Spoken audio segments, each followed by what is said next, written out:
Kalau kita melihat balapan mobil Formula One di era zaman dulu, banyak sponsor yang menempel di bodi mobil balap Formula One yang biasanya cukup jelas hubungannya dengan dunia otomotif, seperti sponsor produsen oli Elf, Shell, ataupun Agip, lalu produsen ban seperti Firestone, Pirelli, ataupun Michelin, dan juga perusahaan yang memang berhubungan dengan teknologi mesin seperti Cosworth, TAG, dan juga Ilmor Engineering.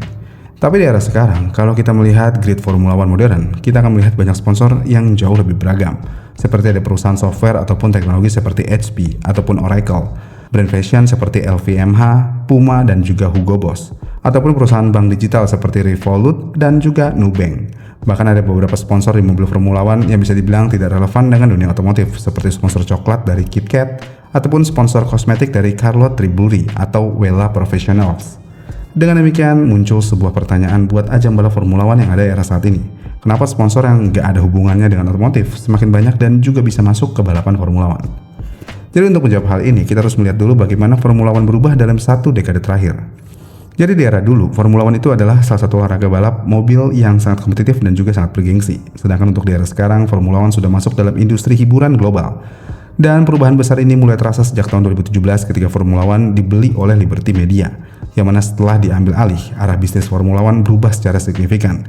Karena di bawah kepemimpinan Liberty Media, mereka mulai memperlakukan F1 bukan hanya sebagai olahraga, tetapi sebagai produk hiburan global yang harus menarik sebanyak mungkin penonton di seluruh dunia.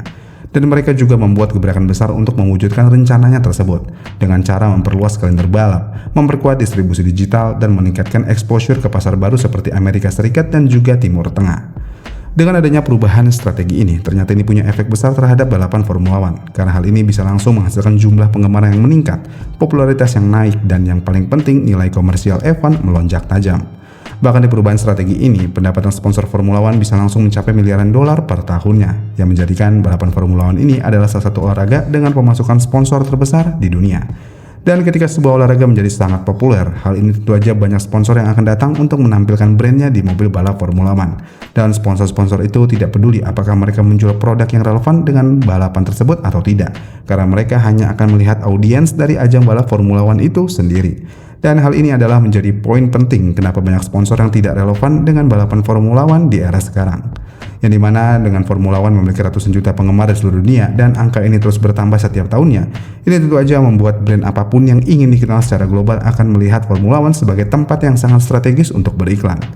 Lalu kemudian karena balapan F1 ini juga sudah menjangkau ke kalangan lainnya seperti kalangan anak muda, hal ini tentu aja membuat banyak sponsor ingin memperkenalkan brand miliknya itu untuk para penggemar Formula One yang masih muda.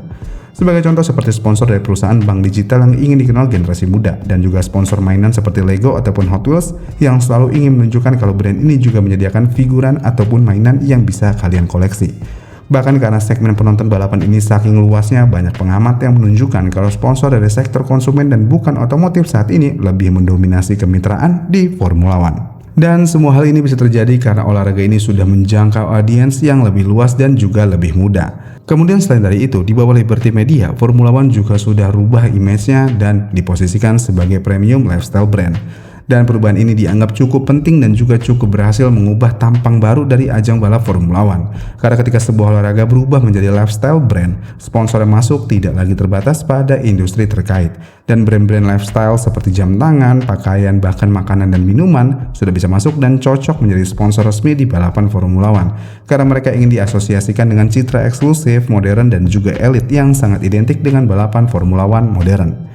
Lalu semua ini semakin didukung dengan adanya peran Netflix dengan serial dokumenter Drive to Survive yang bisa sangat mengubah Formula One secara drastis. Yang mana karena serial ini tidak hanya menampilkan balapan dan selalu menampilkan drama, konflik, emosi, dan kehidupan di balik pedok. Dan hal ini membuat banyaknya penonton acara tersebut menjadi mengerti dan mulai mencintai balapan Formula One ini. Sebagai contoh, menurut artikel comsport.com, karena Drive to Survive yang tadinya anak generasi muda dan kaum perempuan yang tidak suka balapan Formula One sudah mulai menyukai dan menjadi audiens yang dominan di ajang balap tersebut. Dan dengan adanya penonton baru ataupun audiens baru, hal ini tentu aja membuat para sponsor yang tidak ada sangkut pautnya dengan dunia motorsport akan menjadi tertarik di balapan Formula One. Yang membuat Drive to Survive sangat berhasil untuk menarik para penonton baru, yang bahkan Drive to Survive disebut sebagai salah satu faktor yang meningkatkan pendapatan komersial F1 secara signifikan dalam beberapa tahun terakhir. Lalu kalau sponsor-sponsor yang berkaitan dengan lifestyle ataupun produk konsumen yang sudah bisa terjawab karena brand image dari Formula One ini sudah berubah dengan audiens barunya, terus bagaimana dengan sponsor yang masuk dalam kategori teknologi seperti Oracle, HP, dan lainnya? Apa hubungannya dengan Formula One? Jadi kalau untuk sponsor-sponsor yang mengandung teknologi, sebenarnya hal ini masih sangat berpengaruh untuk balapan Formula One itu sendiri. Karena faktanya perusahaan teknologi itu sangat diperlukan untuk menjadi sponsor di balapan Formula One. Kenapa? Ya karena semua ini berkaitan langsung dengan sensor telemetri yang berada di Formula One, yang mana menurut popularmechanics.com, terdapat lebih dari 150 sensor yang berada di mobil F1 dan data dari sensor-sensor itu akan dikirimkan melalui telemetri yang berguna untuk para insinyur mobil balap melihat kinerja mobil balap sesi latihan. Dari setiap latihannya, tim balap itu bisa menghasilkan data telemetri sebesar 50 GB dan semua data telemetri itu harus diolah supaya bisa menghasilkan data yang akurat. Selain itu, data-data ini juga tidak hanya mengendap di tim balap yang berada di trek latihan aja, tapi data-data itu juga langsung disambungkan ke kru yang berada di belahan dunia lain, yang ngebuat setiap sesi latihan balap Formula One itu berlangsung membutuhkan satu ruang penuh dengan pakar IT untuk bisa mengolah data telemetri dan langsung mengirimkannya secara real time. Dan hal itulah yang membuat sponsor antara brand teknologi dan juga balapan Formula One masih sangat berperan penting di balapan Formula One ini, dan masih akan menjadi salah satu sponsor besar di dalam Formula One di era modern ini. Jadi ya, kalau dulunya balapan Formula One ini adalah balapan yang disponsori oleh brand-brand yang sangat relevan balapannya, untuk di era sekarang khususnya ketika Formula One sudah dikelola oleh Liberty Media yang memahami strategi komersial modern, hal ini membuat balapan Formula One menjadi seperti entertainment ecosystem yang bisa memberikan pertumbuhan sponsor yang sangat besar dalam beberapa tahun terakhir. Dan semua ini semakin didukung dengan adanya pola marketing modern yang hanya mengutamakan relevansi emosional, yang membuat balapan Formula One di era modern ini bukan menjadi tempat sponsor yang relevan untuk bidang otomotifnya aja, melainkan hal ini juga bisa sangat relevan dengan citra dari balapan Formula One itu sendiri yang sudah dikenal presisi, eksklusivitas, ataupun sangat bergengsi. Dan dengan itu semua, selama Formula One akan terus berkembang sebagai hiburan global ke depannya, kita udah pasti akan melihat semakin banyak brand yang sebenarnya tidak ada hubungannya dengan otomotif, tetapi tetap ingin berada di ajang balapan Formula One.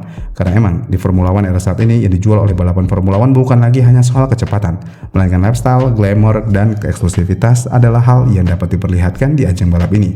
Dan hal ini sudah sangat melekat dengan balapan Formula One di era sekarang. Gimana menurut kalian tentang banyaknya sponsor yang tidak relevan di ajang balap Formula One ini? Komen di kolom komentar di bawah ya, dan sampai jumpa di video selanjutnya.